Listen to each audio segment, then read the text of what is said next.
on voit aussi pour Yaakov, qui est le fils de Yitzhak. Il est marqué qu'il atteignit le lieu. Et selon nos sages, il instaura la prière du soir qui est celle de Harvit, d'accord? Yaakov s'exprima devant Dieu et déclara: si Dieu est avec moi et me protège, me donne du pain à manger et des vêtements pour me couvrir.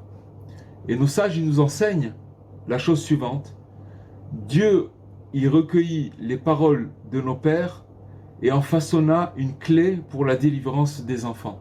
Pour plus tard, ça veut dire que toutes les prières, il les a pour faire une clé, pour façonner une clé pour délivrer les enfants. On voit que durant les 14 ans où Yaakov il a séjourné dans la maison de Lavan, il ne se coucha pas la nuit. Et qu'est-ce qu'il faisait?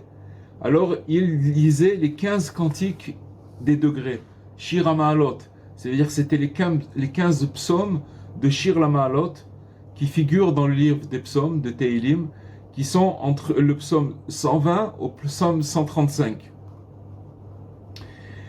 Yaakov se consacrait tout. Vous allez me dire, dans les psaumes de Tehilim, vous savez qu'il y a beaucoup de psaumes où c'est pas David qui les a écrits, mais que c'est d'autres tzadikim. Il y a beaucoup de psaumes dans le livre de David que c'est pas David. Mais cela, alors donc il faisait ces psaumes-là. Yaakov aussi se consacrait tout particulièrement à exprimer ses propos devant Dieu chaque nuit, comme cela est relaté.